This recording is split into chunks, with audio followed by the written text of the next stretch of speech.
కదిలింది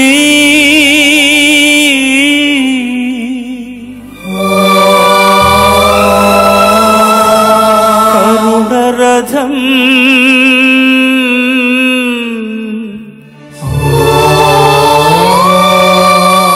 సాగిల్ది క్షమాయుగం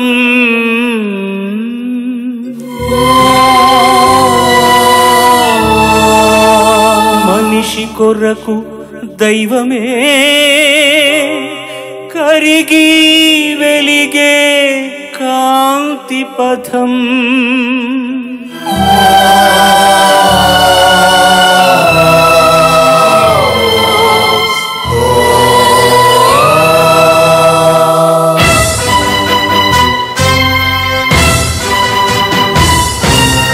కదిలింది కరుణరథం సాగింది క్షమాయుగం మనిషి కొరకు దైవమే మనిషి కొరకు దైవమే కరిగి వెలిగే కాంతి పదం కదిలింది కరుణరథం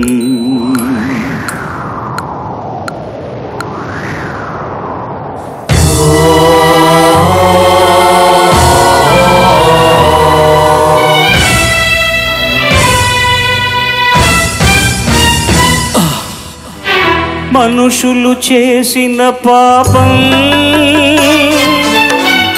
మమతల భుజాన ఒరిగింది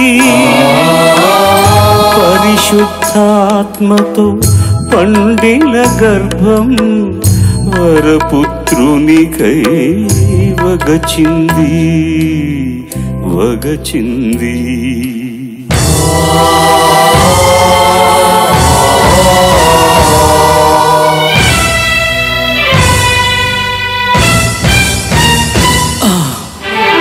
దీన జనాళికై దైవ కుమారుడు పంచిన రొట్టెలే రాళ్ళైనాయి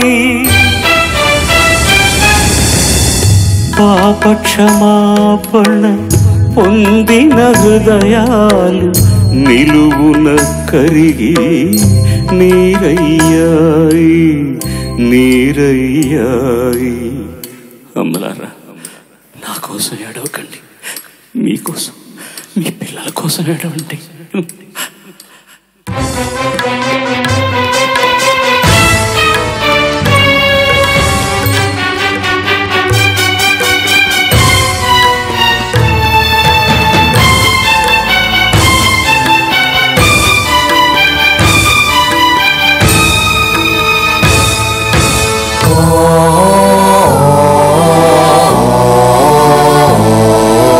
ద్వేషం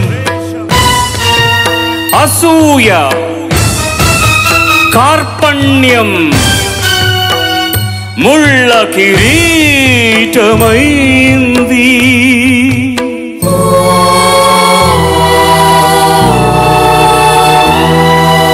ప్రేమ సేవా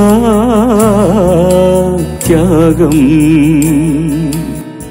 చెలిమి నెత్తురై ఒలికింది ఒలికింది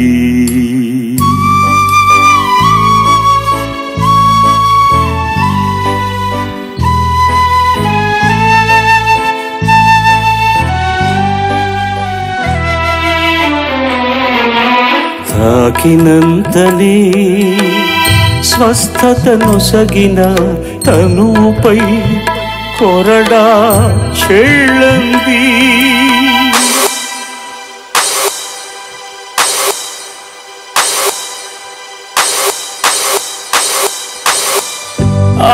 అమానుషాన్ని అడ్డుకోలేని అబలల ప్రాణం అల్లాడింది అల్లాడింది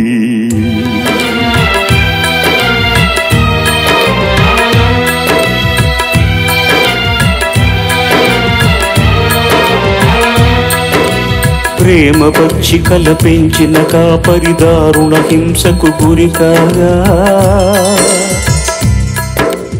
ఎగిరిపోయిన మూగ గొర్రెలు చెల్లా చెదరై కుమిలాయి,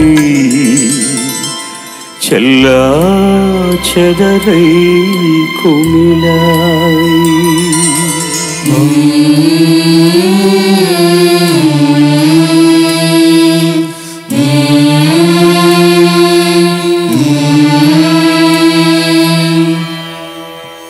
పరమ వైద్యుడిగా పారాడిన పవిత్ర పాదాలు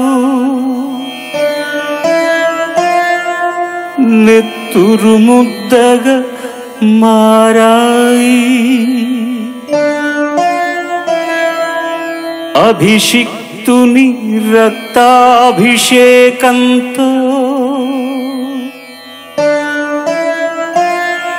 ధరణి ద్రవించి ముద్దాడింది.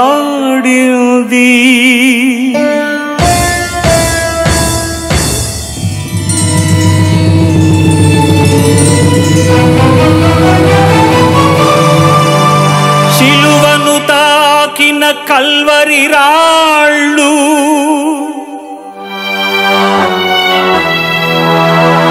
కలవరపడి కలవరపడి కలవరపడి కలవరపడి హరిచాయి,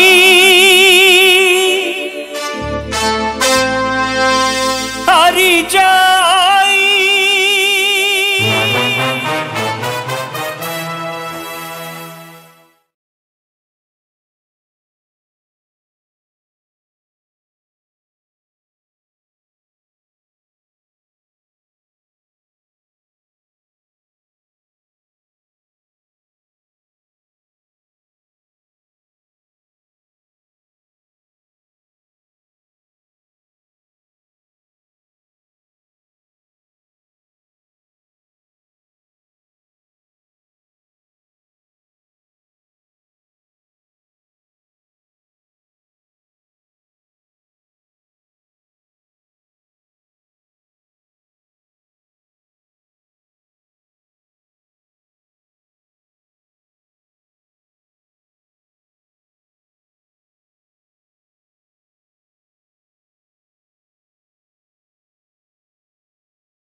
ప్రియ సహోదరి సహోదరులారా, ఈనాటి సాంఘ్యంలో మొట్టమొదటిగా దైవార్చన క్రమం ఉంటుంది.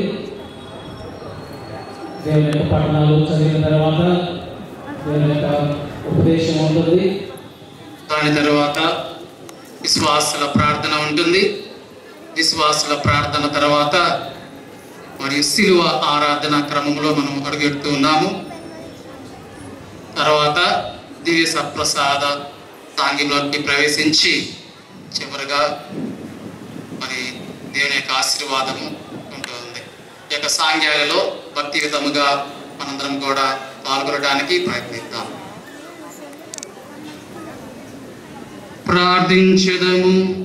సకల వరముల ఊటయగు దేవా, మీ సేవకుల కొరకు మీ కుమారుడగు క్రీస్తు తన రక్తము ద్వారా పాప పవిత్ర క్రియను స్థాపించెను. మీ దయా కటాక్షములను స్మరించుకొని వారిని నిత్య రక్షణలో పవిత్రపరచుడు. మీతో కలిసి పవిత్రాత్మతో సహా యుగయుగములు జీవించచ్చు పరిపాలించుడు. మీ కుమారుడును మానాథుడైన యేసు క్రీస్తు ద్వారా ఈ మనవి చేయుచున్నాము. అతడు మన తప్పిదముల కొరకు గాయపడెను. యెషయా గ్రంథము 52వ అధ్యాయము 13వ వచనం నుంచి 53వ అధ్యాయము 10వ వచనం వరకు. మొదటి పఠనము యెషయా గ్రంథము 52వ అధ్యాయము 13వ వచనం నుండి 3వ అధ్యాయము 13వ వచనం వరకు. ప్రభువు ఇట్లు పలుకుచున్నాడు, ఇదిగో నా సేవకుడు విజయము పడేను, అతడు గనుడై ప్రశంసలు అందుకొనును. జనసమూహములు అతనిని చూచి విభ్రాంతి చెందెను. అతడు వికృత రూపము తాల్చి ఉన్నందున నరుని వలె కనిపింపడాయను.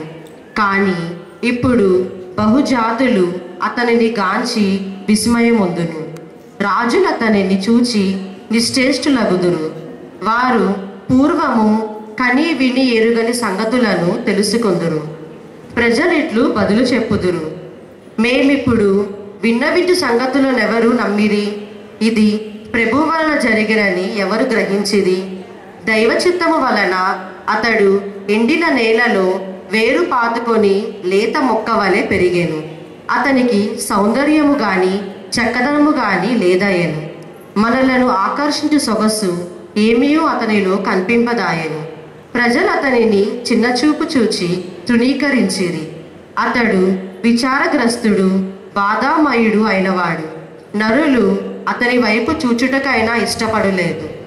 జనులు అతనిని తిరస్కరించుటచే మనం అతనిని లెక్క చేయలేదు.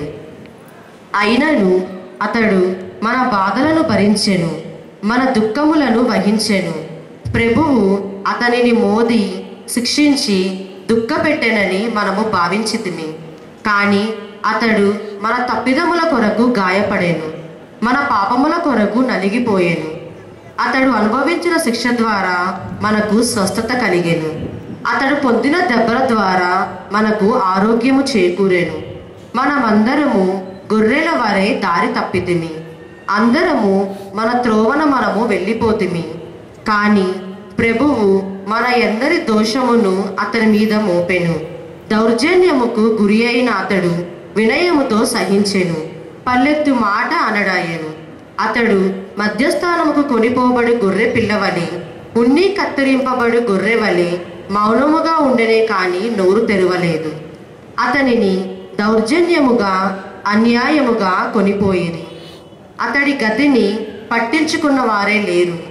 అతనిని నరికి సజీవ లోకము నుండి తొలగించిరి. మన ప్రజల పాపముల కొరకు అతనిని వధించిరి. ఏ తప్పు చేయకుండాను ఎన్నడూ అబద్ధం ఆడకుండాను అతనిని దుష్టుల ప్రక్కపాత పెట్టిరి. ధనవంతుని ప్రక్కన సమాధి చేసిరి. ప్రభువు ఇట్లనుచున్నాడు, అయినను అతనిని బాధాపరితుని చేయవలెననియే నా సంకల్పము. అతని మరణము పాప పరిహార బలి అయ్యెను. కనుక అతడు దీర్ఘాయుబడసి పుత్ర పౌత్రులను చూచును. అతని ద్వారా నా సంకల్పము నెరవేరును. బాధలు ముగియగా అతడు మరలా ఆనందము చెందును. నీతిమంతుడైన నా సేవకుడు పెక్కుమంది దోషములను భరించును. అతనిని చూచి నేను వారి తప్పిదలను మన్నింతును. అతడు తన ప్రాణములను అర్పించెను, దుష్టుడిగా ఎంచబడెను. పెక్కుమంది దోషములను భరించి వారి పాపముల పరిహారము కొరకు విజ్ఞాపన చేసెను. కనుక నేను అతనిని గొప్ప వాణిని చేయుదును. అతడు గనులలో నొకడుగా గణింపబడును. ఇది ప్రభువు వాక్కు.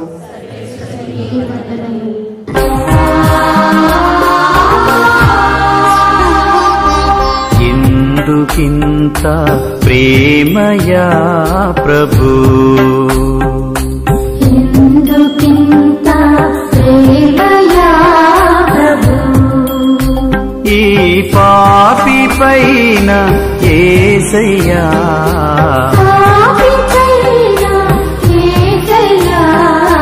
ఎందుకింత ప్రేమయా ప్రభు, ఎందుకింత ప్రేమయా ప్రభు.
ఎందుకింత ప్రేమయా ప్రభు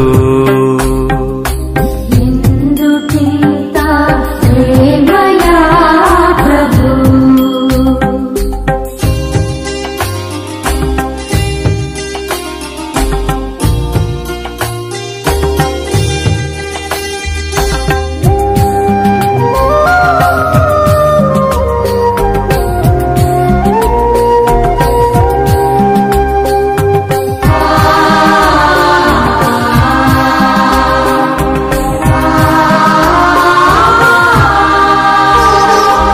పాపినైనా నన్ను పిలచి పరము చేరా దారి చూపిన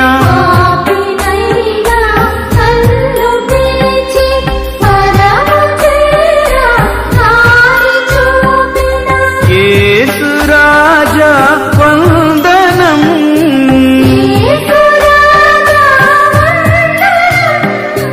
చేతుమయ్యా నిరతము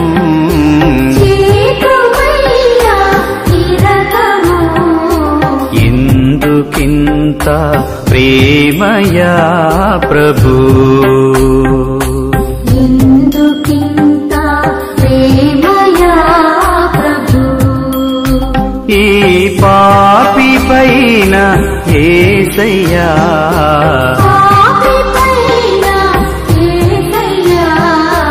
ఎందుకింత ప్రేమయా ప్రభు ఎందుకింత ప్రేమయా ప్రభు. రెండో పట్టణము ఎబ్రీయులకు రాసిన లేఖ 4వ అధ్యాయము 14 నుంచి 5వ వచనము 7 నుంచి 9 వచనం వరకు. రెండో పట్టణము ఎబ్రీయులకు రాసిన లేఖ 14 నుంచి 16 వచనం వరకు మరియు 5వ అధ్యాయము 7 నుంచి 9 వరకు. సోదరులారా, ఆకాశ మండలము గుండా వెళ్ళిన దేవుని కుమారుడు ఆయన అను గొప్ప ప్రధాన యాజకుడు మనకు ఉన్నాడు కనుక మనము ఒప్పుకొనుము, విశ్వాసం నందు దృఢముగా నిలిచిందుము.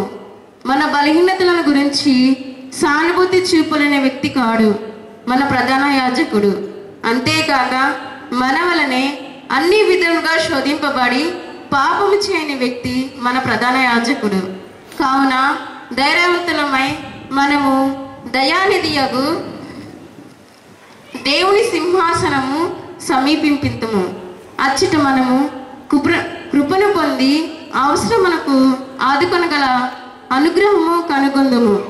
తన ఇహలోక జీవితమున మృత్యు నుండి తనను రక్షింపశక్తి కలిగిన దేవుని గురించి యేసు ఏడుపులతో కన్నీటితో పెద్దగా ఎలుగెత్తి ప్రార్థించెను. ఆయన భక్తి విధేయతలు కలవాడగట చేతనే దేవుడు ఆయన ప్రార్థన ఆలకించెను.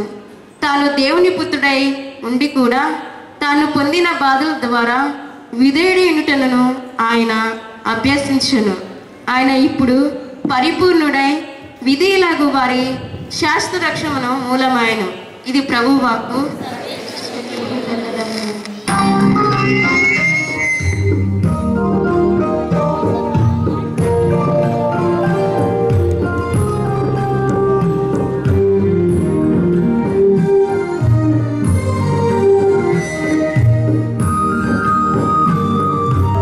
కన్నీరు కార్చి మన్నింపుకోరి సన్నిధిని నచితి దేవా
నమ్మకము పొందను వరముల నీవా, పొందను వరముల నీవా.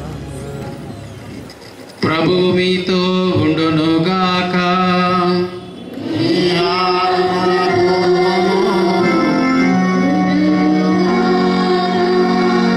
పునీత యోహాను గారు రాసిన సువార్తలోని భాగము.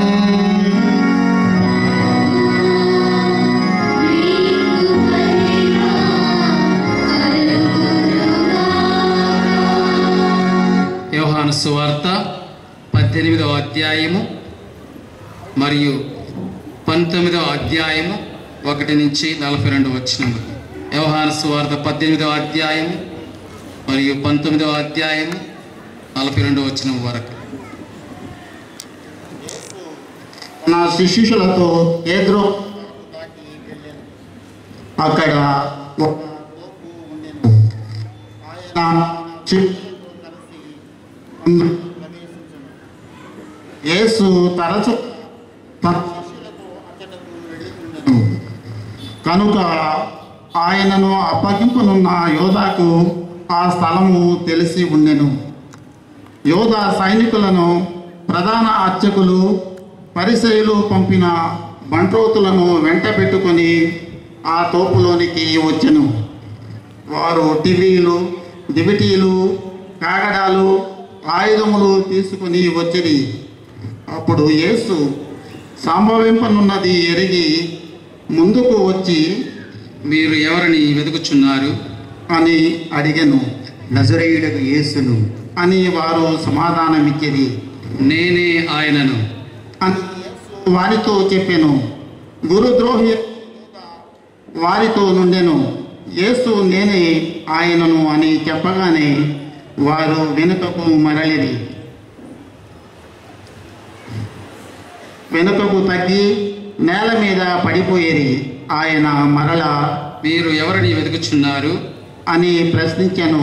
అందుకు వారు నజరేయుడకు యేసును అని పలికిరి. నేనే ఆయనను అని మీతో చెప్పి తిని కనుక మీరు నన్ను వెతుకుచున్నచో వీరిని పోనిండు అని యేసు తిరిగి చెప్పెను. నీవు నా కొసగిన వారిలో ఒకనినైనను నేను పోగొట్టుకొనలేదు అను వాక్యము నెరవేరుటకు ఇట్లు చెప్పెను. సిమోను పేతురు తన యొద్దనున్న కత్తితో ప్రధాన అర్చకుని సేవకుని కుడి చెవి ఎగనరికెను. యేసు పేతురుతో, నీ కత్తిని వరలో పెట్టుము. తండ్రి నాకు ఇచ్చిన శ్రమల పాత్రను నేను పానము చేయవలదా అనెను. అప్పుడు సైనికులు, సేనాధిపతి, యూదుల బంట్రోతులు యేసును పట్టుకొని బంధించి అన్నా యొద్దకు తీసుకుని పోయిరి. ఆ సంవత్సరము ప్రధాన అర్చకుడకు కైఫాకు అతడు మామ. ఈ కైఫా ప్రజలందరి కొరకు ఒకడు మరణించుట మేలు అని యూదులకు సలహా ఇచ్చినవాడు. సిమోను పేతురును మరి ఒక శిష్యుడును యేసు వెంట వెళ్ళిరి. ఈ శిష్యునకు ప్రధాన అర్చకునితో పరిచయం ఉండుటచే అతడు యేసు వెంట ప్రధాన అర్చకుని ముంగిటలోనికి వెళ్ళెను. కానీ పేతురు ద్వారము వెలుపలనే ఉండిపోయెను. అప్పుడు ప్రధాన అర్చకునితో పరిచయం ఉన్న శిష్యుడు వచ్చి ద్వారపాలకురాలితో చెప్పి పేతురును లోపలకు తీసుకొని వెళ్ళెను. ఆ ద్వారపాలిక పేతురుతో, నీవును ఆ మనుషుని శిష్యులు ఒకడవు కాదా అని అడిగెను. కాదు, నేను కాదు అని పేతురు బొంకెను. చలిగా నున్నందున బంట్రోతులు సేవకులు మంట వేసి చలి కాచుకొనుచుండిరి. పేతురును వారితో కలిసి చలి కాచుకొనుచుండెను. ప్రధాన అర్చకుడు యేసు శిష్యులను గురించి, ఆయన బోధలను గురించి ఆయనను ప్రశ్నింప, నేను అందరి ఎదుట బహిరంగంగా మాట్లాడి తిని యూదులందరూ సమావేశమగు ప్రార్థనా మందిరములలోను దేవాలయములలోనూ బోధించి తిని గాని రహస్యముగా నేను ఏమీ చెప్పలేదు. నీవు నన్ను అడుగుటకు ఎందుకు? నేను వారికి ఏమి బోధించి తినో వినిన వారిని అడుగుము. నేను ఏమి చెప్పినది వారు ఎరుగుదురు అని యేసు పలికెను. యేసు ఇట్లు పలుక దగ్గర నిలిచి ఉన్న ఒక బంట్రోతు ఆయనను చెంపపై కొట్టి, ప్రధానార్చనకు ఇట్లు సమాధానం ఇచ్చుటకు నీకెంతటి సాహసము అనెను. అప్పుడు యేసు, నేను పలికినది తప్పైనచ్చు అదేదో నిరూపింపు. కానీ నేను పలికినది సరి అయినచ్చు ఎలా నన్ను కొట్టెదవు అనేను. పిమ్మట అన్న యేసును పంతములతో ప్రధాన అర్చకుడుకు కైపా యొద్దకు పంపెను. సిమోను పేతురు ఇంకను అతడిని చలి కాచుకొనుచుండెను. అతడనున్నవారు అతనిని చూచి, నీవును ఆయన శిష్యుల్లోని వాడవు కావా? నేను కాదు అని అడిగిరి. అందుకు పేతురు గుంపుచు,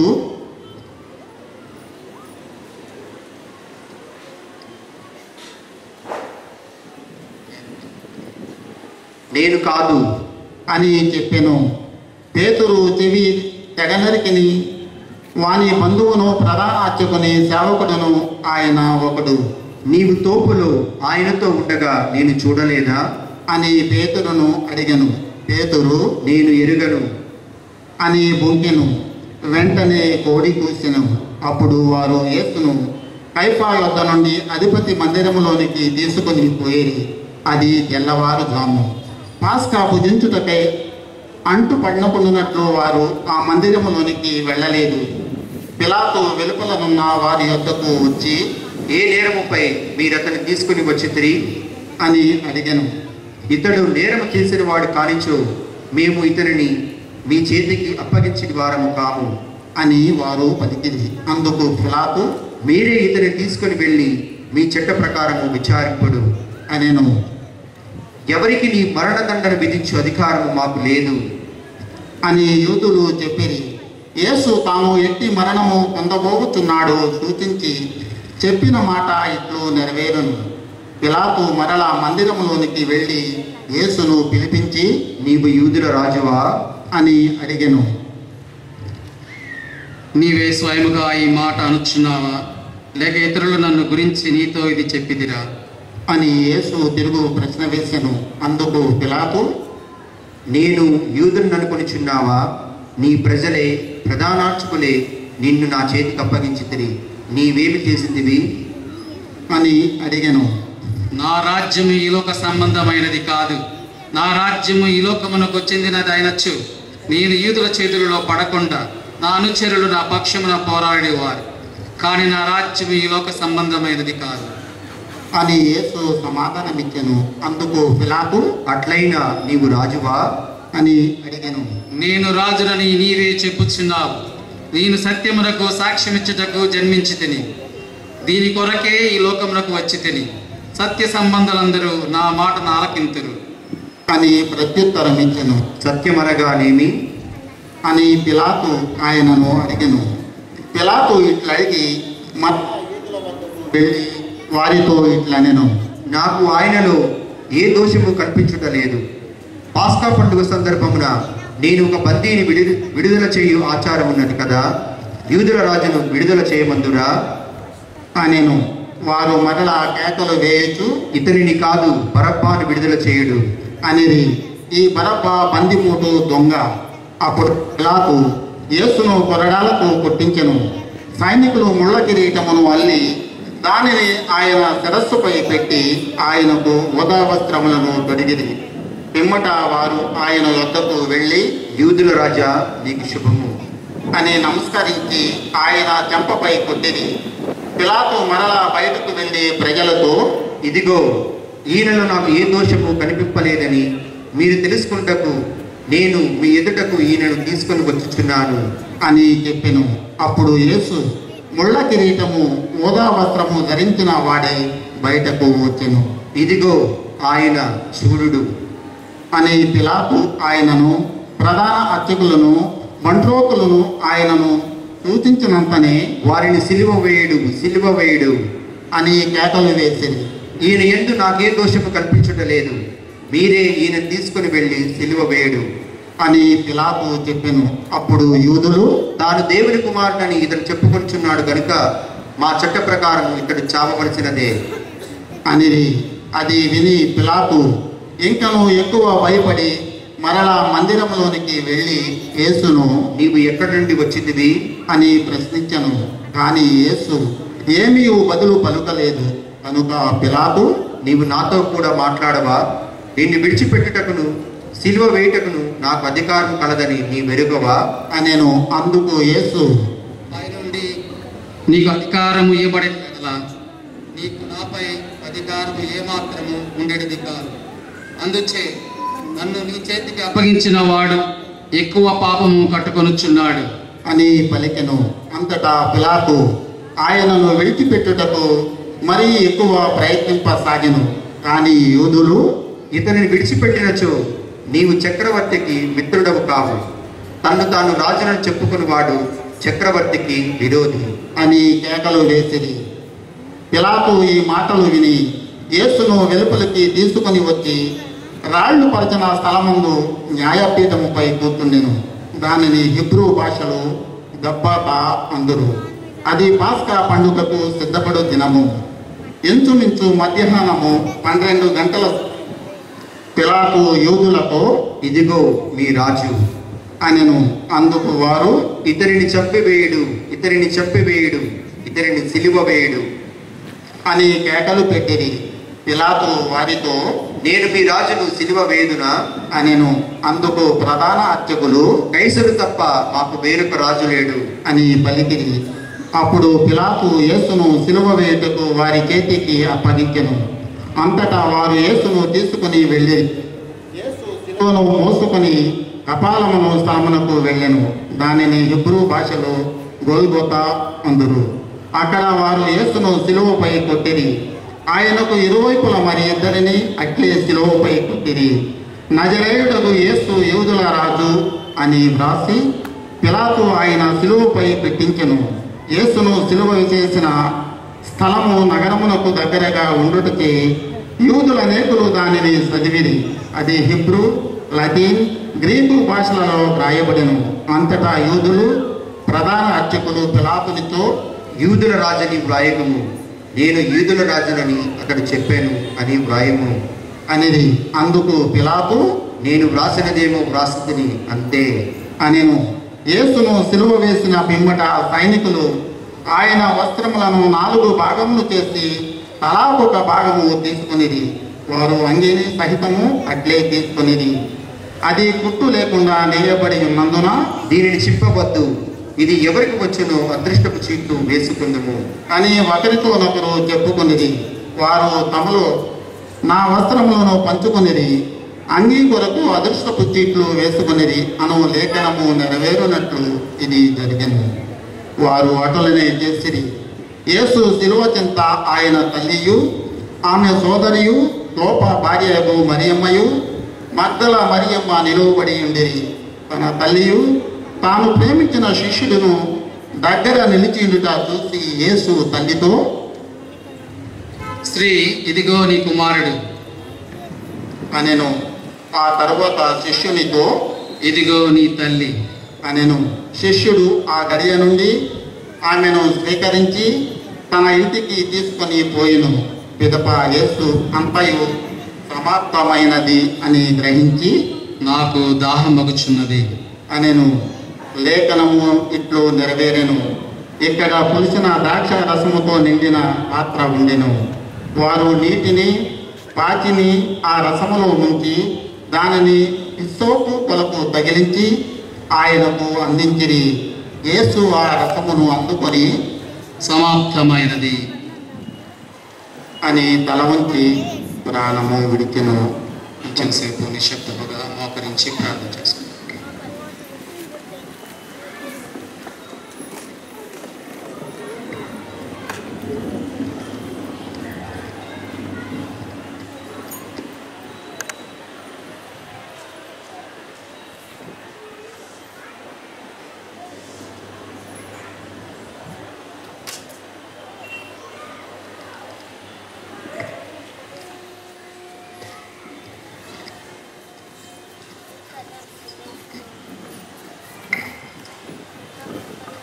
అది పాస్కా పండుగకు సిద్ధపడు దినము. అందుచే యూదులు పిలాతును, రేపటి విశ్రాంతి దినము గొప్ప దినము, ఆనాడు దేహమును శిలువ మీద ఉండరాదు, కాళ్ళు విరిగగొట్టి వాని దింపివేయటకు అనుమతి నిండు అని కోరిరి. సైనికులు వెళ్ళి యేసునితో పాటు సిలువ వేయబడిన ఆ ఇద్దరి కాళ్ళను విరగగొట్టిరి. వారు యేసు వద్దకు వచ్చినప్పుడు ఆయన అప్పటికి మరణించి ఉండుటను చూచి ఆయన కాళ్ళు విరగగొట్టలేదు. కానీ సైనికులలో ఒకడు ఆయన ప్రక్కన బల్లెముతో పొడిచెను. వెంటనే రక్తము నీరు స్రవించెను. అది చూసిన వాడు దీనిని గురించి చెప్పుచున్నాడు. అతడు చెప్పినది వాస్తవము. మీరును విశ్వసించుటకు అతడు సత్యము చెప్పుచున్నాడని అతడు ఎరుగును. ఆయన ఎముకలలో ఒకటైనను విరగగొట్టబడదు అను లేఖనము ఇట్లు నెరవేరెను. వారు తాము పొడిచిన వారి వంక వీక్షింతురు అను మరి ఒక లేఖనము ఇట్లు నెరవేరెను. ఎమ్మట అరిమత్తయి యోసేపు పిలాతు వద్దకు వెళ్ళి యేసు భౌతిక దేహము తీయగోరెను. యూదుల భయము వలన ఈ యోసేపు బహిరంగము గాక రహస్యముగా యేసు శిష్యుడై ఉండెను. పిలాతు అనుమతి నొసకగా అతడు వెళ్ళి యేసు భౌతిక దేహమును తీసుకొని పోయెను. మొదట యేసును రాత్రి వేళ సందర్శించిన నికోదేము కూడా ఇంచుమించు 150 సేర్ల పరిమళ ద్రవ్యమును అత్తరును తీసుకుని వచ్చెను. వారు యేసు భౌతిక దేహమును తీసుకొని యూదుల భూస్థాపన సంప్రదాయానుసారము దానికి పరిమళ ద్రవ్యమును పూసి నార వస్త్రముతో చుట్టిరి. యేసు శిలువ వేయబడిన చోట ఒక తోట కలదు. ఆ తోటలో ఎప్పుడునూ భూస్థాపితము చేయబడిన ఒక క్రొత్త సమాధి ఉండెను. అది విశ్రాంతి దినమునకు యూదులు సిద్ధపడిన చేతను ఆ సమాధి సమీపమున నుండుట చేతను వారు యేసును ఇది క్రీస్తుని సువిశేషము. తండ్రి వందనం, తండ్రి స్తోత్రం, తండ్రి ఆరాధన, తండ్రి మహిమ. యేసుక్రీస్తు వందనం, యేసుక్రీస్తు స్తోత్రం, యేసుక్రీస్తు మహిమ. పవిత్రాత్మదేవ స్తోత్రం, పవిత్రాత్మదేవ మహిమ. Praise the lord, praise the lord. ప్రియ సహోదరి సహోదరులారా, మనందరము కూడా పెజ్జోరుపేట సంఘమే కాదు, మరి యావత్ ప్రపంచం అంతా కూడా ఈ గుడ్ ఫ్రైడేని జరుపుకుంటూ ఉన్నది. గుడ్ ఫ్రైడే అనగా మంచి శుక్రవారం అని తెలుగులో అంటూ ఉంటాం. ఇంగ్లీష్లో గుడ్ ఫ్రైడే. మంచి శుక్రవారం రోజున ఏదో మంచి జరిగింది కాబట్టి గుడ్ ఫ్రైడే అని పిలుస్తూ ఉన్నాం. ఏ మంచి జరిగింది మనకి ఈరోజు? దేవుని యొక్క కార్యాలను మనందరం కూడా పరమరహస్యాలని ధ్యానిస్తూ ఉన్నాం. దుఃఖ దేవరహస్యాలను మనందరం కూడా ధ్యానిస్తూ ఉన్నాం. ఆ పుణ్యపురుషుడు, దేవుని కుమారుడు, ఆ దేవాది దేవుడే ఈ లోకంలో మనందరికీ కూడా గొప్ప కార్యాలని చేశాడు కాబట్టి, మంచిని చేశాడు కాబట్టి, ప్రతి ఒక్కరికి మంచిని చేశాడు, ఈ లోకానికి మంచిని చేశాడు కాబట్టి దానిని మనందరం కూడా గుడ్ ఫ్రైడే అని పిలుస్తూ ఉన్నాం. Praise the lord, praise the lord, praise the lord. ఈరోజు మనందరం కూడా సిలువను గురించి ధ్యానిస్తూ ఉన్నాం. మనందరం కూడా సిలువ మార్గంలో మనందరం కూడా పాలు పంచుకొని ఉన్నాం. సిలువ యొక్క విశిష్టతను గురించి మనం తెలుసుకుందాం. ఒక కవి ఈ విధంగా అంటూ ఉన్నాడు: చీకటి లేకుండా వెలుగుకు అర్థం లేదు, శ్రమలు లేకుండా ఆనందమునకు విలువ లేదు, మరణము లేనిదే ఉత్థానము లేదు, శుక్రవారం లేనిదే పునరుత్థానం అనేటువంటి ఆదివారం లేదు. Praise the lord, praise the lord. సముద్రపు లోతులలో మంచి ముత్యము కొరకు దొరికినట్లు, భూగర్భములో వజ్రము దొరికినట్లు, ఆవేదనలో శ్రమలలో ఉన్న వ్యక్తులకు సిలువ ఒక జవాబు, ఒక ఊరట, ఆనందముగా మారుతూ ఉంది. Praise the lord, praise the lord. పునీత క్లారమ్మ గారు ఈ విధంగా అంటూ ఉన్నారు. పునీత క్లారా ఆఫ్ మౌంట్ పోప్ అనేటువంటి పునీతురాలు ఈ విధంగా ఉంటుంది. ఆమె యొక్క కళలో, ఆమె యొక్క దర్శనములో రక్తసిక్తమైనటువంటి యేసు స్లేవను ఎత్తుకొని పోతున్నటువంటి సమయంలో ఆమె యేసుని ప్రశ్నిస్తుంది: యేసయ్య, నువ్వు ఎక్కడికి ప్రయాణం చేస్తూ ఉన్నావు? ఈ యొక్క రక్తముతో, ఈ రక్తపు మడుగులతో ఎక్కడికి ప్రయాణం చేస్తున్నావు అని అడుగుతూ ఉండగా యేసయ్య ఈ విధంగా సమాధానం ఇస్తూ ఉన్నాడు: సిలువను ప్రతిష్ఠించడానికి వెళుతున్నాను.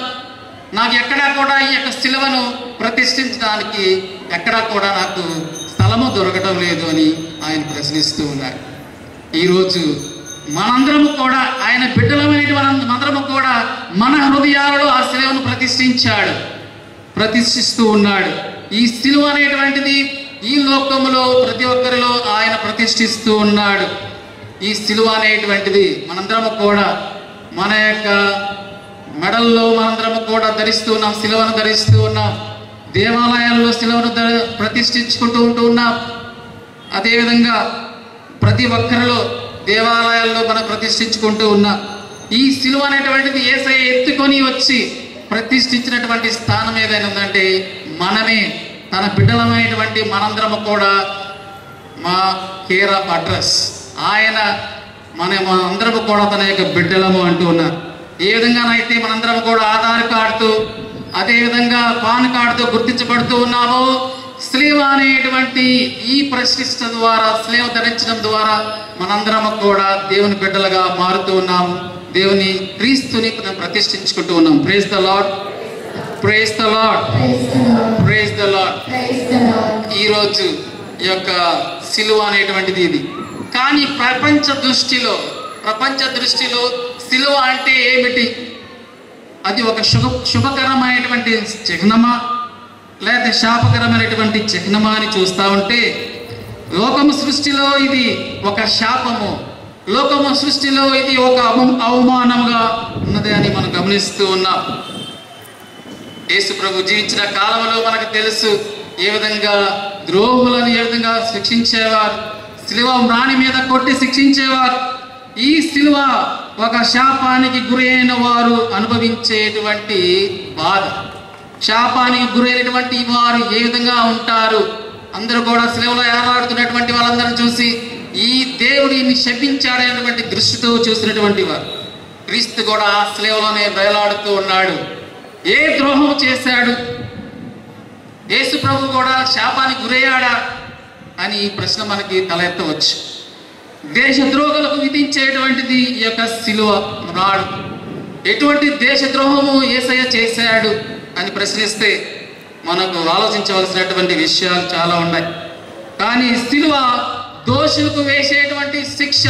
ఏదైనా దొంగతనం చేస్తే ఆ రోజుల్లో రోమిలకు వ్యతిరేకంగా చేస్తే ఈ సిలువ మరణాన్ని, ఈ సిలువ శిక్షను విధించేవారు. ఎటువంటి దోషము చేశాడు, కానీ యేసయ్య దోషరహితుడు కానేటువంటి సత్యాన్ని అందరికీ కూడా తెలుసు. అవమానకరమైనటువంటిది సిలువ.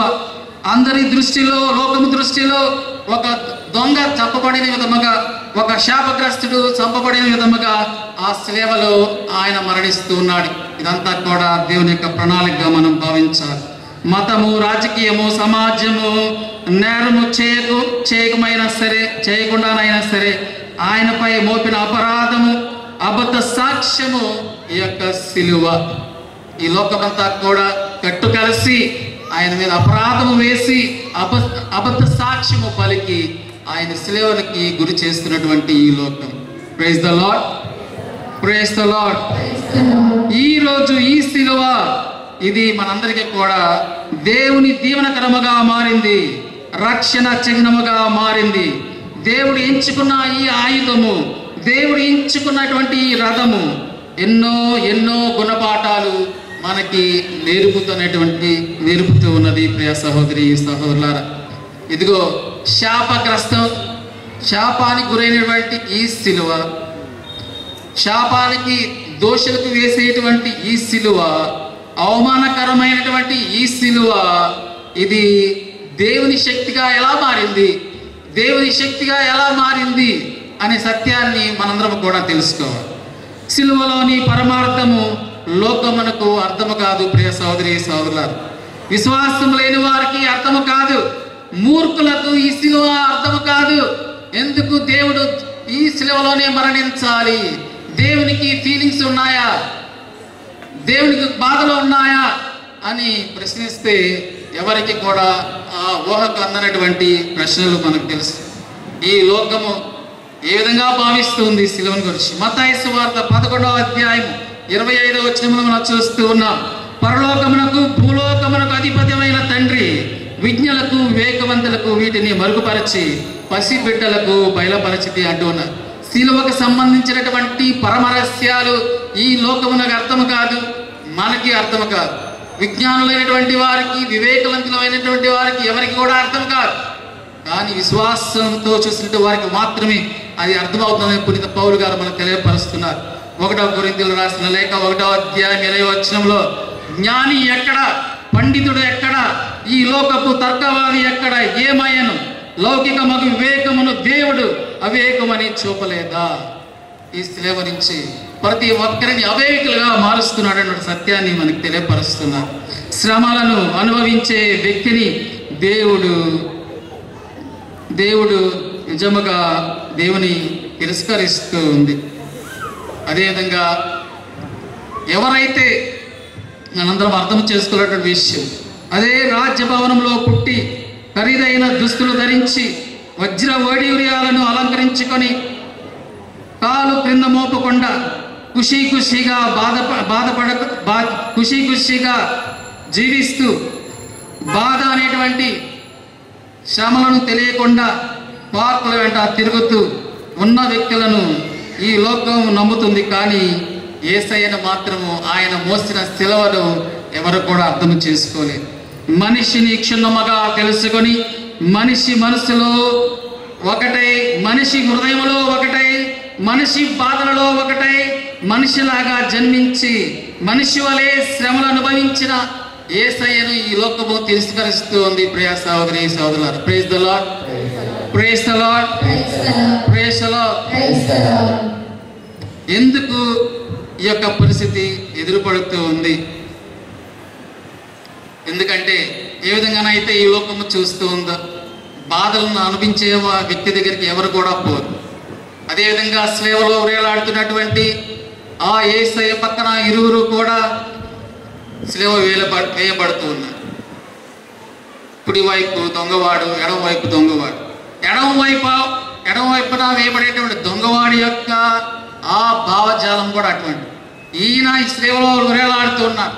అతనే రక్షించుకోలేనటువంటి వ్యక్తి మనల్ని ఏ విధంగా రక్షించగలుగుతాడు అనేటువంటి భావజాలమాల్లో. కానీ కుడి చేతిన స్లేవ వేయబడినటువంటి ఆ దొంగవాడు మాత్రము విశ్వాసముతో యేసయ్యను అర్థించి, ప్రభు నన్ను క్షమించి ఈరోజే నా మోక్షములో నన్ను ప్రయాణింపచేయమని ప్రార్థన చేస్తూ ఉన్నాడు. ఇదిగో యోహాను సువార్త 1వ అధ్యాయం 11వ వచనంలో అంటున్నాడు, ఆయన తన వారి వద్దకు వచ్చెను, కానీ తన వారే ఆయనను అంగీకరింపలేదు. Praise the lord, praise the lord. So ఎన్ని పర్యాలు వచ్చినా, రెండోసారి వచ్చినా, మొదటిసారి వచ్చినా మన యొక్క పరిస్థితి ఇదేనా, మన యొక్క ధోరణి ఇదేనా, మన ఆలోచన ఇదేనా? యేసయ్యను తిరస్కరిస్తున్నామా? ఆయన తన వారి వద్దకు వచ్చిన తన వారే ఆయన్ని విశ్వసింపలేదు, అంగీకరించలేదు. కానీ ఎవరు అంగీకరించినా, ఎవరు అంగీకరించకపోయినా, ఎవరు విశ్వసించకపోయినా ఈ శిలువ అనేటువంటిది ఒక మహాశక్తిగా, దేవుని శక్తిగా మారుతుంది. ప్రియ సహోదరి సహోదరులారా, పునీత పౌలు అంటున్నారు హెబ్రీయులకు రాసిన లేఖ 4వ అధ్యాయం 15వ వచనంలో, మన బలహీనతలను గూర్చి సానుభూతి చూపలేని వ్యక్తి కాదు మన ప్రధాన యాజకుడు. మన వలె అన్ని విధముగా శోధింపబడి పాపము చేయని వ్యక్తి మన ప్రధాన యాజకుడు. మనిషి బాధలను, శ్రమలను, శారీరక బంధకాలను, ఆధ్యాత్మిక చింతలను, ఆత్మఘోషను, మనిషిలోని ప్రతి ఆవేదనను, ప్రతి అణువు, ప్రతి అంగుళము తెలిసిన వ్యక్తి మన యేసయ్య. శిలువ మరణం అనుభవించినటువంటి వ్యక్తి నా బాధలను, మీ బాధలను, ఈ ప్రపంచ బాధలను అర్థం చేసుకోలేడా అనే సత్యాన్ని ఈ శిలువ మనకి తెలియపరుస్తుంది. ప్రియ సహోదరి సహోదరులారా, ఈ శిలువ మనము మోసినటువంటి శిలువ, మనందరం కూడా శిలువ మార్గంలో ఎత్తుకుని ఉన్నాం, పాలు పంచుకుని ఉన్నాం. కొంతమంది నేను పరిశీలించినప్పుడు కొంతమంది చిన్న శిలువలను మోస్తూ ఉన్నారు, కొంతమంది స్టీల్ శిలువలను మోస్తూ ఉన్నారు, చెక్క శిలువలను మోస్తూ ఉన్నారు. ఇంకా కొంతమంది ఈ చిన్న శిలువ నాకు అవసరం లేదు, దీన్ని పెద్ద శిలువ మోస్తానని చెప్పి వెళ్ళిపోయి మోస్తూ ఉన్నారు. దానికోసం పోరాడుతూ ఉన్నారు. ఈ శిలువను ఎత్తుకొని చిన్న శిలువ కావచ్చు, పెద్ద శిలువ కావచ్చు, ఆ ప్రాణి కావచ్చు, ప్రార్థన చేసుకుంటూ కొద్దిసేపు అయిన ప్రార్థన చేస్తూ ఉన్నారు. అంత శక్తికరమైనటువంటి ఆ శిలువలో అంత శక్తి ఉన్నదని తెలుసు కాబట్టి మనందరం కూడా దాన్ని తాకి మనం ప్రార్థన చేస్తూ ఉన్నాం. కనుక ఈరోజు ఈ శిలువ అనేటువంటిది ఇది దేవునికి ప్రేమకు నిదర్శనం. ఈ శిలువ ఆ తండ్రి దేవుని యొక్క ప్రేమకు నిదర్శనం. అదేవిధంగా ఆ సిలువ దేవుని యొక్క చిత్తమునకు నిదర్శనము. చిత్తం ప్రకారమే జరుగుతోంది. ఇది దేవుని యొక్క ప్రేమ అని మనకు తెలుస్తున్నాడు. యోహాను సువార్త 3:16 మనం చదువుతూ ఉన్నాం. దేవుడు ఈ లోకమును ఎంతో ప్రేమించి తన కుమారుని పంపెను. అదే ప్రేమతో మనందరూ కూడా ప్రేమిస్తున్నాం.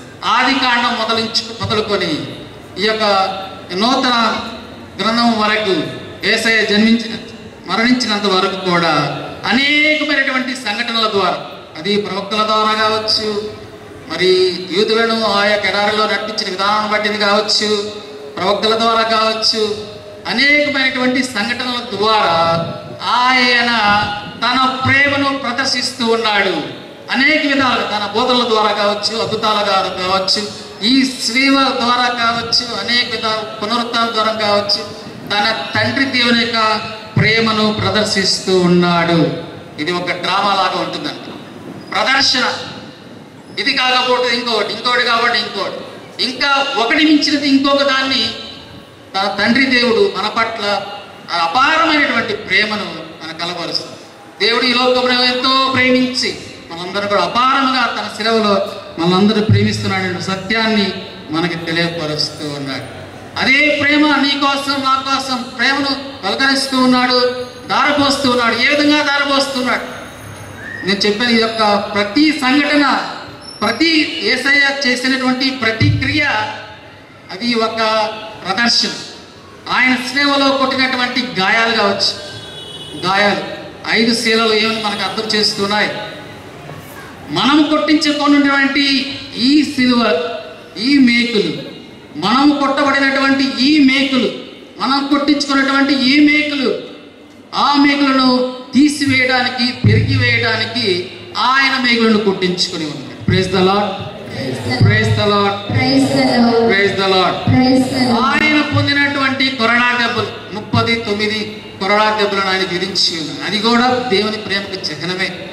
శరీరం ద్వారా మనం చేసేటువంటి ప్రతి ఒక్క పాపాన్ని ఆయన యొక్క కొరడా దెబ్బలతో పాప పక్షాలన చేస్తున్నాడు. Praise the lord, praise the lord, praise the lord. ఆయనకు ధరింప చేసేటటువంటి ముళ్ళ కిరీటము, ఆ ముళ్ళు ఆయన శిరస్సును ఛేదించి ఆయన్ని గాయపరిచి ఆ శిరస్సులో చొచ్చుకొని పోయారు. దానికి అర్థం ఏమిటి? మన యొక్క తలంపుల ద్వారా, మనస్సు ద్వారా, హృదయం ద్వారా చేసేటువంటి ప్రతి ఒక్క పాపమును, పాప క్షమాపణను పొందినటువంటి, పాప క్షమాపణ చేసినటువంటి యేసయ్య ఆ యొక్క ముళ్ళ కిరీటం ద్వారా మనకి తెలియపరుస్తున్నారు. Praise the lord, praise the lord. ఆయన శిలువలో ఆ మ్రాణిలో వేలాడుతూ ఉన్నాడు. ఆ మ్రాణి ఆకాశానికి భూమికి మధ్య ఉన్నటువంటి ఆ శిలువ దేన్ని గుర్తిస్తూ ఉంది? ఆ రెండు చేతులను చాచి ఆ శిలువలో మరణించి ఉన్నాడు. ఆయన అంటున్నాడు, ఈ చేతులు అన్ని కూడా అన్ని దిక్కులుగా అది విస్తరించబడింది. ఆ శిలువ నార్త్ కావచ్చు, సౌత్ కావచ్చు, అన్ని దిక్కుల ఆ యొక్క శిలువ విస్తరించబడింది. నేను అన్ని జాతులను రక్షించదను ఆయన అనేటువంటి దేవుని యొక్క ప్రదర్శన, దేవుని యొక్క ప్రేమకు ప్రదర్శన. ఇవన్నీ కూడా దేవుడు ఒక ప్రదర్శనగా, ఆయన ప్రేమకు గుర్తుగా మనకి ఒక్క క్రియకు మించినది ఇంకొక క్రియను మించిన విధంగా ఆయన ప్రేమను ప్రదర్శిస్తూ ఉన్నాడు. శిలువ దేవుని యొక్క చిత్తమునకు నిదర్శనం. ఏ విధంగా దేవుని చిత్తం ప్రకారం ఇది జరుగుతూ ఉన్నది, దేవుని చిత్తం ప్రకారం ఇది జరుగుతూ ఉన్నది. మనకు తెలుసు ఆయన జీవించింది, యేసయ్య జీవించాడు, 33 సంవత్సరాలు జీవించాడు. అనేక సందర్భాలు అంటూ ఉన్నాడు, ఈ గడియ కొరకే, దేవుని యొక్క చిత్తము నెరవేర్చట కొరకే నేను ఇంకా వేచి ఉన్నాను, ఈ సమయం కొరకే వేచి ఉన్నాననే సత్యాన్ని మనకు తెలియపరుస్తుంది. Praise the lord, praise the lord, praise the lord. కనుక మనలను రక్షించడానికి దేవుడు ఎన్నుకున్నటువంటి శిలువ మార్గము, శ్రమల మార్గము, ఆ శిలువ రథము ఎన్నుకొని ఉన్నాడు మనం రక్షించడానికి. అదే దేవుని యొక్క చిత్తం. ఇంకొక మార్గం తెలియలేదా, ఇంకొక మార్గము లేదా అంటే దాని కారణాలు ఇంకా చరిత్ర రాయొచ్చు, ఇంకా చాలా ప్రసంగాలు ఉంటాయి. దేవుడు ఎందుకని ఈ యొక్క రథాన్ని అనుకున్నాడు, సేవలను ఎందుకని ఈ మార్గాన్ని ఎన్నుకున్నాడు అటువంటి సత్యాన్ని ప్రభు మనకి తెలియపరుస్తుంది. పిలాతు ఎదుట యేసు ఎదుగా ఉన్నాడు. పిలాతు యేసయ్యను ప్రశ్నిస్తున్నాడు, నీ శిక్షను తొలగించడానికి నాకు అధికారం కలదని నీకు తెలియదా అని ప్రశ్నిస్తూ ఉన్నాడు. యేసయ్య అంటున్నాడు ఈ విధంగా, పైనుండి నీకు అధికారం ఇవ్వబడిన ఎడల నాపై నీకు ఎట్టి అధికారం లేదు అంటున్నాడు. ఈనాటి సువిశేషంలో మనం చదువుతూ ఉన్నాం. ఇది దేవుని చిత్త ప్రకారం నడుస్తుంది, మానవుని యొక్క ప్రమేయం ప్రకారం నడవడం లేదు. ఆయన ఒక నవ్వి ఇదిగో పిలాతు ఎదుట ఎదుగా అంటున్నాడు, పైనుండి నీకు అధికారం ఏమని ఎడల నాపై నీకు ఎట్టి అధికారం లేదు. యోహాను సువార్త 10వ అధ్యాయం 18వ వచనంలో ఈ విధంగా అంటున్నాడు, ఎవడను నా ప్రాణమును తీసుకొనడు, నా అంతటా నేనే దారిపోయేటకు దానిని మరలా తీసుకున్నటకు నాకు అధికారం కలదు. ఈ ఆజ్ఞ నా తండ్రి నుంచి లభించినది. Praise the lord, praise the lord, praise the lord. కనుక ప్రియ సహోదరి సహోదరులారా, ఈ ఆజ్ఞ శిలువ మోయాలనేటువంటి ఆజ్ఞ, శిలువ ద్వారా మనం అందరం కూడా రక్షింపబడాలనేటువంటి ఈ యొక్క రక్షణ ప్రణాళిక దేవుని యొక్క చిత్తము అని మనకి ఈ శిలువ మనకి తెలియపరుస్తుంది. శిలువకు ఒక లక్ష్యం ఉన్నది, శిలువకు ఒక ధ్యేయం ఉన్నది. ఊరినే సేవలో యేసయ్య విరాడలేదు. యేసు చేసిన ఏ అద్భుతమును ఏ ఒక్కరూ విశ్వసించలేదు. ఈ లోకములో ఉండగా ఆయన చేసిన ప్రతి కార్యాన్ని అవమానించారు. ఆయన చేసిన అద్భుతాన్ని ఇంకా అద్భుతాన్ని చేయమని, మరొక అద్భుతాన్ని మా ఎడల చేయమని, అప్పుడే మేము నమ్ముతామని, ఇదిగో నీవు ఈ కార్యాలు చేసావు, ఓకే, ఇంకా గొప్ప కార్యం చేయి, అప్పుడు ఈ లోకానికి ఎరుగుపరచుకో. ఆ లోకానికి ఎరుగుపరిచినటువంటి విషయమే సంఘటనే ఈ శిలువ. ఇది మహా అద్భుతం, ఎవరు మోయలేటువంటి, ఎవరు చేయలేటువంటి సంఘటన ఈ క్రియ, ఈ కార్యము. కనుక ఆ విధంగా ఎవరైతే ప్రశ్నిస్తూ ఉన్నాడో, ఈ లోకానికి ఎరుగుపరచుకో అని ప్రశ్నించి ఉన్నారు, ఈ లోకానికి ఆ శిలువ ద్వారా నేనే దేవుని కుమారుణ్ణి, దేవుని యొక్క ప్రేమ ఈ విధంగా ఉంటుందని ఆయన ప్రపంచానికి తెలియపరుస్తున్నాడు. యెషయా గ్రంథము 43వ అధ్యాయము 19వ వచనంలో ఈ విధంగా వాక్యం ఎలా సెలవిస్తూ ఉంది, నేను ఒక నూతన కార్యమును చేసేదను, అది తక్షణమే జరుగును, మీరు దానిని వెంటనే చూతురు. మోషే, ఇదిగో ఎడారిలో సర్పము ఎత్తబడిన విధముగా మనిషి కుమారుడు శిలువపై ఎత్తబడును. నేను శిలువపై ఎత్తబడినప్పుడు నేను అందరిని ఆకర్షించును, సకల జాతి జనులను పురోగు చేసేదను. Praise the lord, praise the lord, praise the lord. ఆ సేవలో వేలాడటకు లక్ష్యము దేవుని ఏమని ఉందంటే మనందరినీ రక్షించి దేవుని కాడకు చేర్చడమే ఆయన యొక్క లక్ష్యము, ధ్యేయము. యెషయా గ్రంథము 52వ అధ్యాయము 13-15 వచనంలో ప్రభు అంటూ ఉన్నాడు, ప్రభు ఇట్లు పలుకుచున్నాడు, ఇదిగో నా సేవకుడు విజయమును పొందును, అతడు గనుడై ప్రశంసలు అందుకొనును. జన సమూహం అతనిని చూచి విభ్రాంతి చెంది, సేవలో వేలాడుతున్నటువంటి అందరిని చూసి ఈ ప్రపంచమే విభ్రాంతి చెంది, ప్రతి రాజు కూడా విభ్రాంతి చెందాడు, విశ్వసించిన వాడందరూ కూడా విభ్రాంతి చెందాడు అనే సత్యాన్ని మనకు తెలియపడుతుంది. అతడు వికృత రూపము దాల్చి నరుని వలె కనిపింపడాయను, కానీ ఇప్పుడు బహు జాతులు అతనిని గాంచి విస్మయముందును. సకల జాతి జనులు, రాజులు అతనిని చూచి నిశ్శేషులగుదురు. వారు పూర్వము కని విని ఎరుగని విధముగా సంగతులను ఆయన తెలియపరచును. Praise the lord, praise the lord, praise the Lord. ఈ ప్రపంచము పూర్వము ప్రతి ఒక్కరూ కని విని ఎరిగిన విధముగా గొప్ప కార్యాన్ని ఆ సేవలో ఆయన చేస్తూ ఉన్నాడు. కనుక ప్రియ సహోదరి సహోదరులారా, దేవుడు సేవలో మరణించడానికి మరొక ఉద్దేశం ఏంటంటే, యేసయ్య మరణించినప్పుడు దేవాలయపు తెర రెండుగా చీలెను. దేవాలయపు తెర రెండుగా చీలెను. ఆ రెండుగా చీలటం అనేటువంటి పరమార్థం ఏమిటి? దేవుని ఆలోచనలు మనిషి ఆలోచనల కంటే, ఈ లోకం యొక్క ఆలోచనల కంటే అతీతమైనటువంటివని తెలుసుకొనుడు అని తెలియపరుస్తూ ఉన్నాడు. మన యొక్క ఆలోచనల కంటే దేవుని యొక్క ఆలోచనలు మనకు అంత శక్తులు కానటువంటివి. ఈ ఆకాశం కన్నా ఎత్తైనటువంటివి అని తెలియపరుస్తున్నాడు. అర్థం చేసుకోండి. మనిషికి మనిషి మధ్య ఉన్నటువంటి సంబంధాన్ని పునరుద్ధరింప చేస్తూ ఉన్నాడు. ఆ సేవలో దేవాలయపు తెర రెండుగా చీలింది అంటే మనిషి విరోధులుగా ఉన్నటువంటి సమయాలలో, యుద్ధాల యొక్క సమయాలలో, ద్వేష భావాలలో మనిషికి మధ్య ఉన్న సంబంధాన్ని క్షమా గుణం అనేటువంటిది ఆ యొక్క నూతన ఆజ్ఞ ద్వారా ఆయన పునరుద్ధరింప చేస్తున్నాడు. Praise the lord, praise the lord. దేవునికి మనిషికి మధ్య ఏర్పడినటువంటి ఆ అగాధాన్ని యేసయ్య పూడుస్తూ ఉన్నాడు. దేవుని సన్నిధిలోనికి ఎప్పుడు వెళ్ళినటువంటి ప్రజలు కూడా ఇదిగో దేవునికి మనిషికి మధ్య ఏర్పడినటువంటి ఆ అగాధాన్ని దేవుడు పూడుస్తున్నాడు. యేసయ్య పూడుస్తున్నాడు సేవలో. ఎన్నడూ ఊహించలేని విధముగా తన రక్తముతో దేవుని సన్నిధికి నడిపించాడు మనందరినీ. ఆయన ఒక ప్రధాన యాజకుడు అని పునీత పౌలు గారు కూడా మనకు తెలియపరుస్తున్నాడు. ఆయన రక్తము జంతువుల యొక్క రక్తము కాదు, ప్రధాన యాజక దేవుని యొక్క కుమారుని యొక్క రక్తం ద్వారా అందరి మీద చల్లబడి ఇంకెప్పుడు ఎరుగని విధముగా ఆయన మనందరినీ కూడా పవిత్రులను చేశాడు, పరిశుద్ధులను చేశాడటువంటి సత్యాన్ని పునీత క్రిసోస్టమ్ గారు మనకు తెలియపరుస్తున్నారు. అదేవిధంగా పునీత పౌలు గారు మనకు తెలియపరుస్తున్నారు.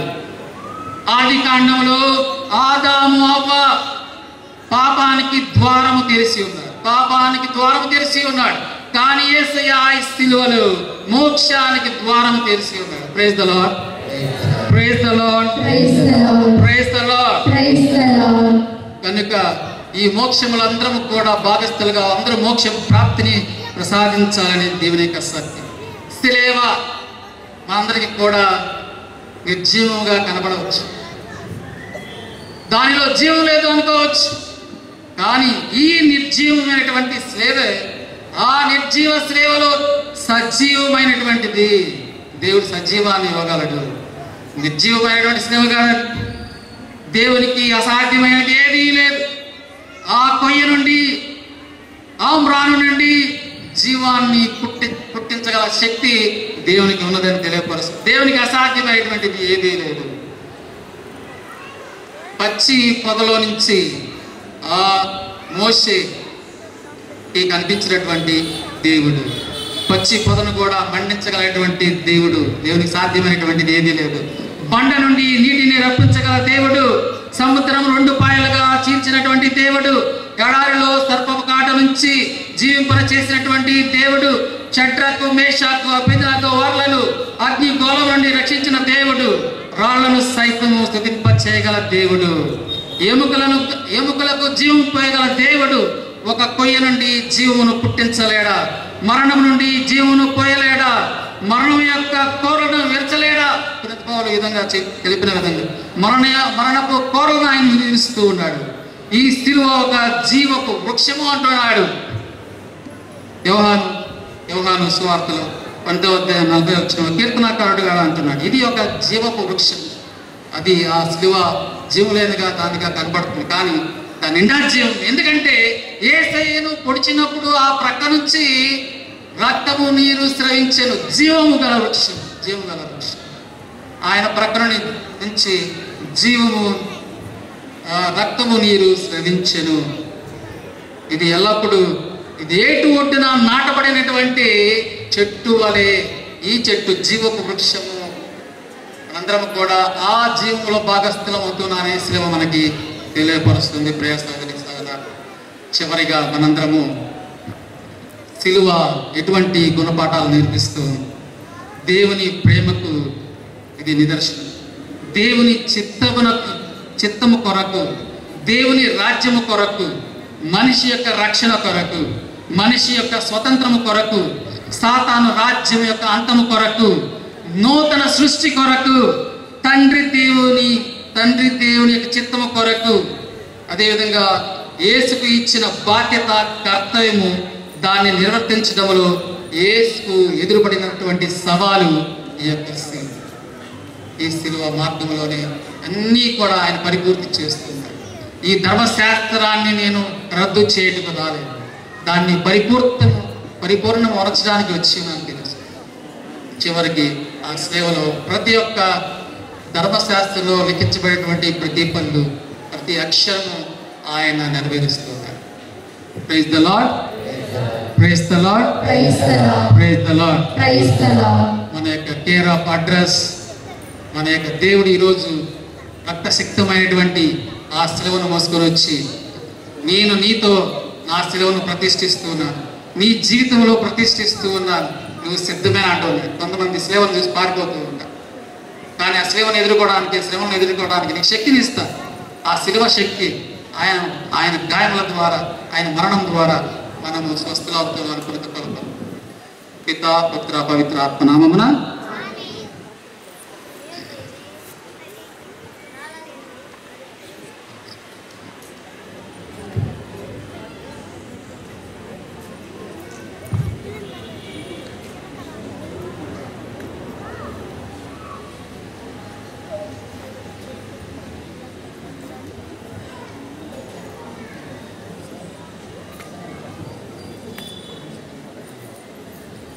ప్రార్థించుదాము.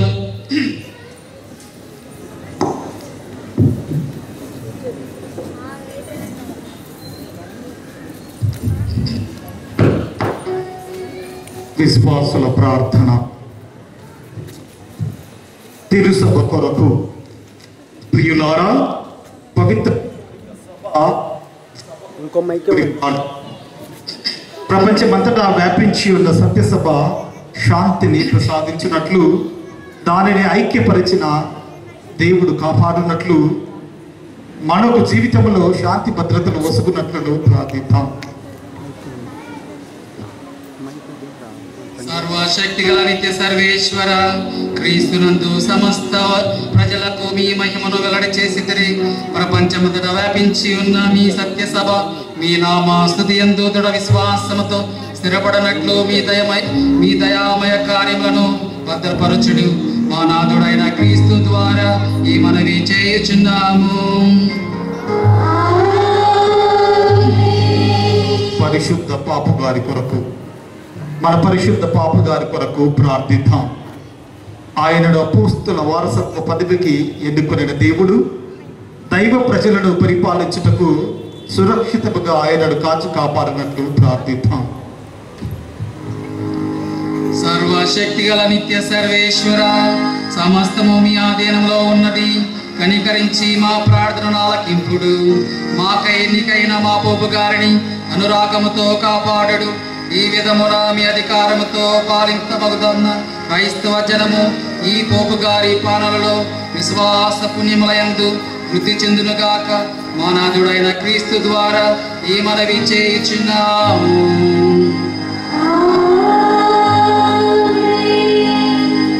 క్రైస్తవ సభ్యులందరి కొరకు, మన పీఠాధిపతి కొరకు, అందరి పీఠాధిపతుల కొరకును, గురువుల కొరకును, డీకన్ల కొరకును, సత్య సభలోని అన్ని తరగతుల వారి కొరకును, సమస్త కథోలికుల కొరకును ప్రార్థిద్దాం. సర్వశక్తి గల నిత్య సర్వేశ్వర, మీరు యావత్తు సత్య సభను పవిత్రపరచి పాలించుచున్నారు. తమ తమ అంతస్తులయందు పరిచర్య చేయు వారందరి కొరకు మేము చేయు ప్రార్థనలను ఆలకించి మీ కృప వలన అందరూ తగు విధమున మీ సేవ చేయ అనుగ్రహింపుడు. మానాథుడైన క్రీస్తు ద్వారా ఈ మనవి చేయుచున్నాము.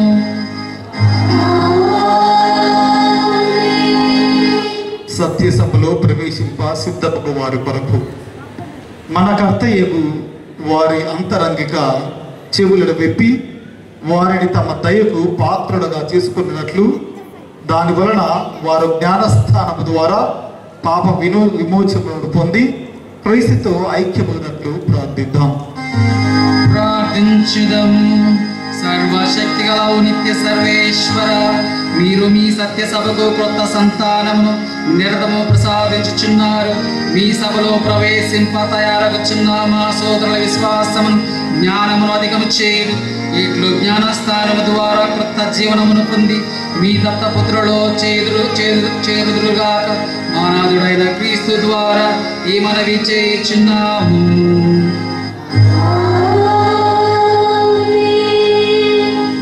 సమస్త క్రైస్తవ ప్రజల ఐక్యత కొరకు, క్రీస్తుని నమ్ముకున్న మన సహోదరి సహోదరులు అందరి కోసం ప్రార్థిద్దాం. మన కర్తయ్యకు సర్వేశ్వరుడు వారికి సత్యమును ప్రసాదించి ఒకే సత్య సభలో చేర్చి కాచి కాపాడునట్లు ప్రార్థిద్దాం. ప్రార్థించుదము. సర్వశక్తి గల నిత్య సర్వేశ్వర, చెదరిన వారిని మీరు ప్రోగు చేసి వారిని భద్రముగా కాపాడుదురు. మీ కుమారుని మందను కనికరముతో వీక్షించి ఒకే జ్ఞానస్థానం ద్వారా మీ పవిత్రతను పొందిన వారందరూ ఒకే పరిపూర్ణ విశ్వాసమందును ప్రేమ బంధమందును ఐక్యమగు వరమును ప్రసాదించుడు మానాథుడైన క్రీస్తు ద్వారా ఈ మనవి చేయుచున్నాం.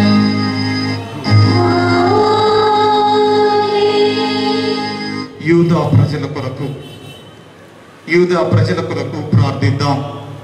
తాను ప్రప్రథముగా బోధించిన ప్రజలకు మన కర్తయ్యకు సర్వేశ్వరుడు తన నామ భక్తిని ప్రసాదించి వారు తమ ఉడంబడిక నియమములో వృద్ధిగాంచ అనుగ్రహింప ప్రార్థించుదము. సర్వశక్తి గల నిత్య సర్వేశ్వర, అబ్రహామునకును ఆయన సంతతికి మీరు వాగ్దానము చేసి ఉంటిరి.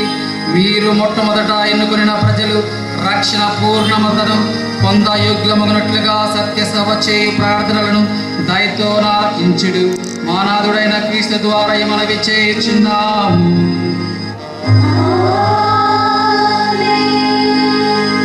క్రీస్తునందు నమ్మకం లేని వారి కొరకు ప్రార్థిద్దాం. వారు పవిత్ర ఆత్మ వెలుగును పొంది రక్షణ మార్గంలో ప్రవేశించినట్లు దేవుని ప్రత్యేకముగా ప్రార్థిద్దాం.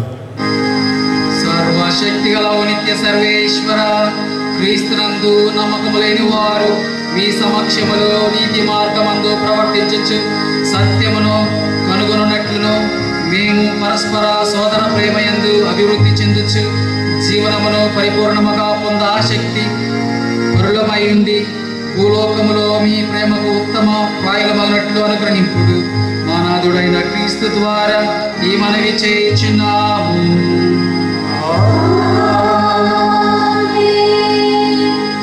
దేవుని యందు నమ్మకం లేని వారి కొరకు, దేవుని యందు నమ్మకం లేని నాస్తికుల కొరకు ప్రార్థిద్దాం. వీరు చిత్తశుద్ధితో ధర్మ మార్గమును పాటించుచు దైవమును కనుగొను భాగ్యమును పొందునట్లు అందరము ప్రార్థిద్దాం. ప్రార్థించుదము. సర్వశక్తి గల నిత్య సర్వేశ్వర, ప్రజలందరూ మిమ్ము వెదుకుటకును వెదకి కనుగొనుటకును మీ సేవ యందు శాంతి సుఖములను పొందుటకును వారిని సృజించితిరి. ఈ లోక ప్రతిబంధకములలో చిక్కుకొనిన అందరూ మీ ప్రేమ చిహ్నములను మీ అనుచరుల ఆదర్శ క్రియలను గాంచి మీరే నిజ దేవుడనియు మానవ జాతి కర్తయ్యనియు తెలుసుకొని ఆనందించుచు మీ సేవ చేయు భాగ్యమును వారికి ప్రసాదించుడు మానాథుడైన క్రీస్తు ద్వారా ఈ మనవి చేయుచున్నాము.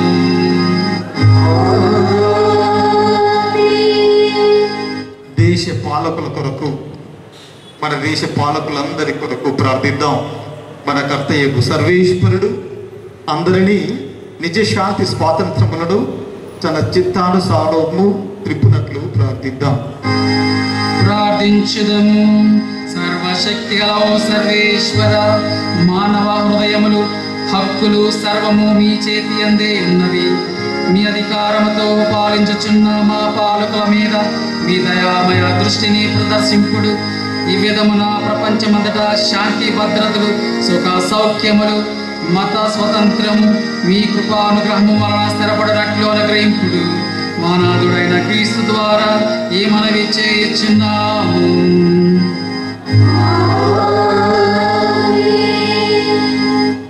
వేదనలొద్దు వారి కొరకు ప్రియులారా, సర్వశక్తి మంతులకు మన సర్వేశ్వరుని ప్రార్థిద్దాం.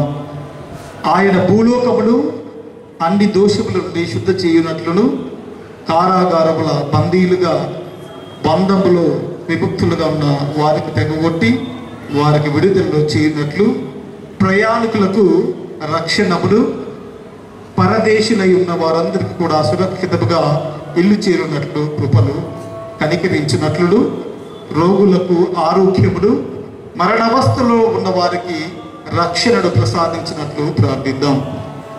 ప్రార్థించుదము. సర్వశక్తిగల సర్వేశ్వర, మీరు దుఃఖితులకు ఊరటగాను, శ్రమల నందు వారికి బలముగాను ఉన్నారు. నానా బాధల నందు వారి ప్రార్థనలు ఆలకించి అందరూ తమ అవసరముల యందు మీ కనికరమును పొంది ఆనందించినట్లు ప్రసాదించుడు. మానవుడైన క్రీస్తు ద్వారా ఈ మనవి చేయుచున్నాము.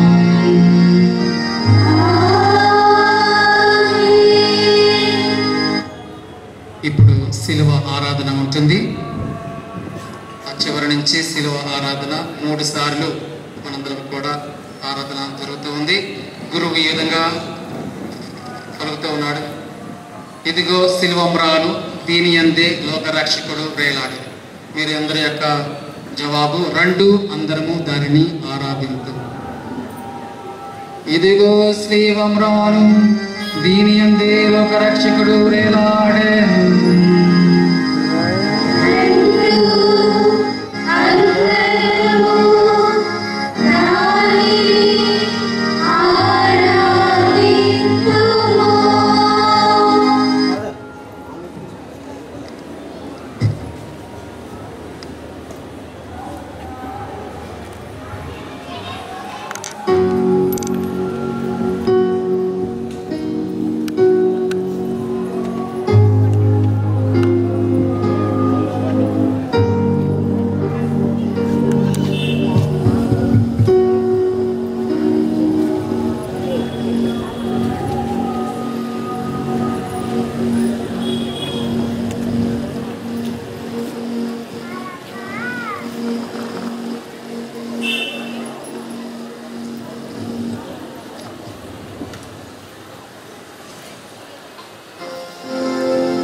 ఇదిగో శ్రీవమ్రాను, దీని యందే లోకరక్షకుడు వేలాడెను.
ఇదిగో శ్రీవమ్రాను, దీని యందే లోకరక్షకుడు వేలాడెను.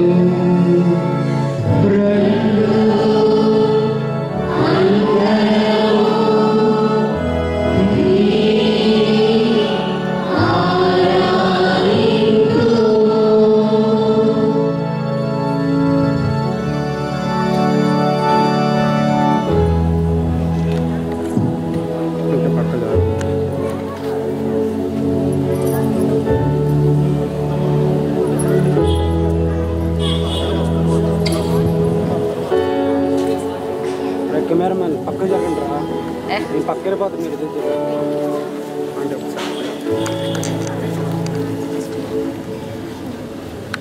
పక్కన పెట్టుకో. పెడతాను.